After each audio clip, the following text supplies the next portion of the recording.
자, 이번에는 사회적 경제에 대한 시험 문제를 보도록 하겠습니다.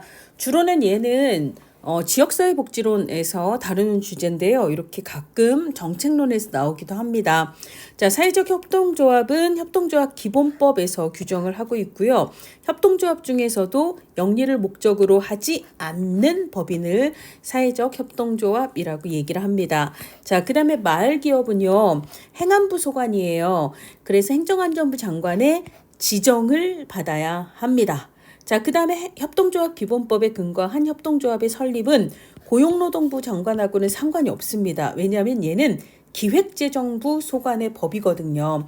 자, 그래서 협동조합의 설립은 시도지사에게 시도지사에게 신고하면 되고요. 그리고 사회적 협동조합은 사회적 협동 기재인가 이렇게 외우라겠어요. 기재부 기획재정부 장관의 인가를 받아야 합니다. 일반적인 협동조합은 시도지사에게 신고하면 돼요. 자, 그래서 이거 다 틀렸고요. 사회적 기업은 사회적 기업 육성법에서 규정하고 있고요. 취약계층에게 사회 서비스 혹은 일자리를 제공하거나 지역사회에 공헌하는 영업활동을 하는 기업이다. 이렇게 규정을 하고 있습니다. 그래서 4번이 답입니다. 자, 250번 사회적 기업에 관한 설명으로 옳지 않은 것은 사회적 목적을 달성하면서 영리활동도 하는 조직입니다. 자활 공동체 그리고 지금은 자활 공동체가요. 자활 기업으로 이름을 바꿨거든요. 그래서 자활 기업이라고 얘기를 하는 게 더 타당합니다. 그래서 이전에 바뀌었는데 시험 문제를 이렇게 내셨네요. 그 다음에 이제 협동조합, 사회적 회사, 사회적 회사라는 말 사실 안 씁니다. 사회적 기업이라고 주로 얘기를 하죠. 그래서 등기 있다. 그래서 지금 이번 지문의 서술 자체가 그렇게 명쾌하지는 않지만 그냥 우리가 그런가 보다 그러고 이해하고 풀어주셔야 될 것 같아요.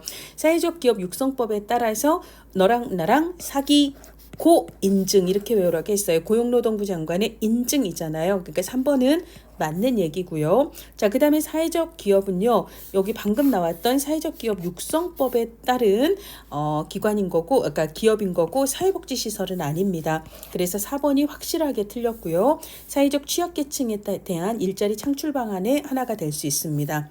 자, 이번에는 복지 혼합, 복지 다원주의 민영화 혹은 얘를 시장화라고도 얘기를 하는데요. 얘는 일단 복지국가의 위기 이후, 그러니까 1970년대 후반 이후 그리고 이후에 이제 강조가 됐다라고 생각을 하시면 돼요. 그러니까 복지에 대해서 국가가 주로 담당하던 이런 역할을 조금 내려놓고 민간과 함께 복지를 하자 이런 취지로 나타난 거죠. 자, 복지혼합의 문제점을 모두 고른 것은 일단 공공부문의 책임을 이전에 비해서 내려놓겠다라는 거고요. 그리고 이제 많은 부분을 민간과 함께 혹은 민간에게 넘기겠다라는 거거든요. 자, 근데 공공이 책임지면 책임질수록 재분배 효과가 그러니까 평등의 실현 효과가 커지는데 공공이 한 발 빼고 그리고 거기에 민간이 들어오면 들어올수록 소득계층 간 서비스 이용의 불평등은 증가하게 된다라는 문제점이 있습니다. 그래서 기업과 니은은 문제점으로 맞고요. 그 다음에 이제 민간, 공공의 비중을 낮추고 민간이 주로 들어오는 거라서 그러니까 공공 그 중에서도 중앙정부의 재정 안정성이 가장 큰데 이게 줄어드는 거라서 재정 불안 가능성이 증대한다라고 이야기를 할 수가 있습니다.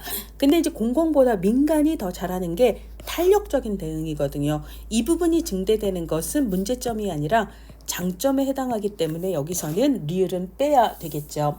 자, 그 다음에 252번 복지혼합 혹은 복지혼합 경제 같다고 생각을 하시면 됩니다. 예가 아닌 것은 시립, 지자체에서 만들어 놓고 이걸 민간에 위탁해요. 이것도 복지혼합이 될 수 있죠.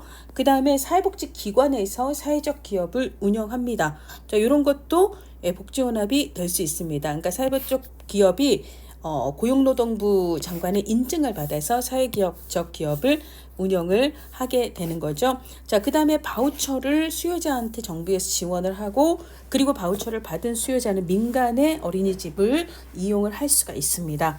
자, 그 다음에 5번 노인장기 요양보험을 활용해서 이거는 이제 공공의 영역인 거고요. 그 다음에 이제 그걸 활용해서 노인 요양병원은 민간의 영역이잖아요.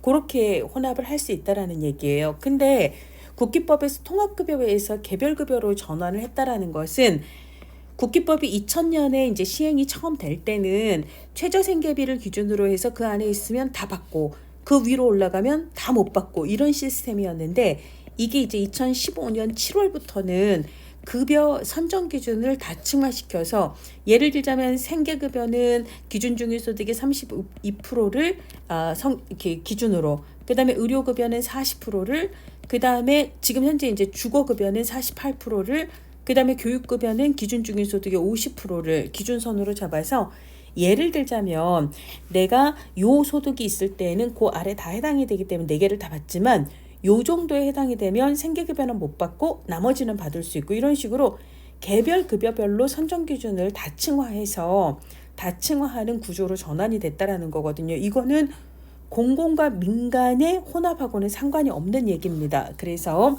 4번은 답이 되는 거고요. 자, 그 다음에 253번 민영화 혹은 시정화에 대한 설명으로 옳은 것은 1930년대 이제 미국 같은 경우는 레이건 정권이 1980년대부터 시작이 되죠.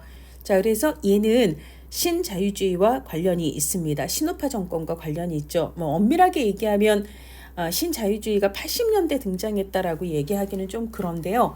70년대부터 등장했다라고 얘기를 해도 될 것 같은데 뭐 하여간 그렇습니다. 자, 그다음에 정부가 공급하는 재화와 서비스 비용을 절감하기 위해서 정부 부담을 낮추고자 들어온 거죠.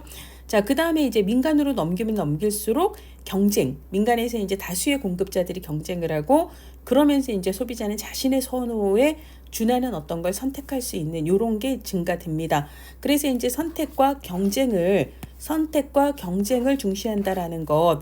그래서 이제 서비스의 질이 향상될 가능성이 있다라는 거면 장점이 될 수 있지만 근데 이제 기본적으로 시장으로 넘기면 넘길수록 돈이 있는 사람들이 시장에서 이용을 하는 거고 그렇지 않은 사람들은 접근성이 떨어지게 되는 거죠. 그러니까 공공보다 민간이 기본으로 좀 더 가까이에 다수의 기관들이 있기 때문에 전체적으로 보면 서비스의 접근성이 높다라고 얘기를 할 수 있는데 취약계층은 민간에 대해서 보통 이제 민간의 영리기관들은 기본으로 이용료를 받아서 그걸로 영리를 추구하는 경우가 많이 있기 때문에 취약계층의 경우에는 그 이용료 부담 때문에 서비스 접근이 낮아질 수 있는 그런 문제가 있다라는 거죠.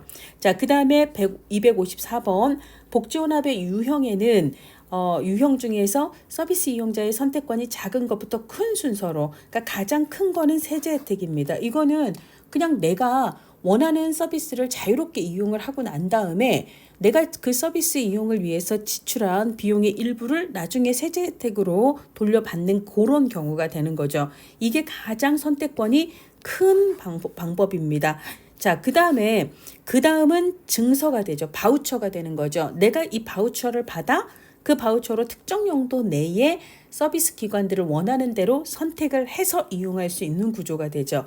근데 이제 계약이라고 하는 것은 정부와 민간 기관이 서로 계약을 해서 이 기관이 서비스를 제공하면 그러면 이제 그 제공하는 거에 대해서 그 정부에서 그 기관에 돈을 주는 방식으로 그럼 우리는 어디에서 이용을 해야 돼요?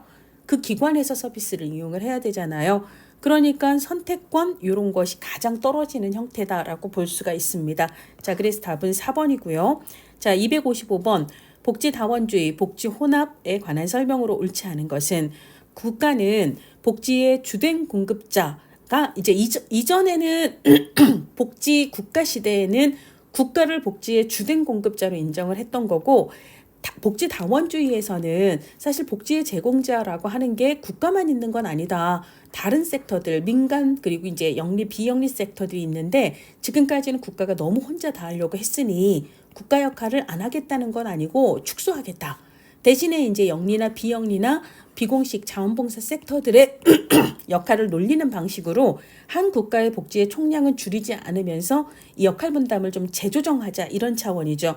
그러니까 시장도 이제는 복지 공급자로 수용하겠다라는 거죠. 그렇죠? 복지 부담은 국가에 대한 부담, 국가의 역할은 좀 낮추고 그래서 1번이 옳지 않습니다.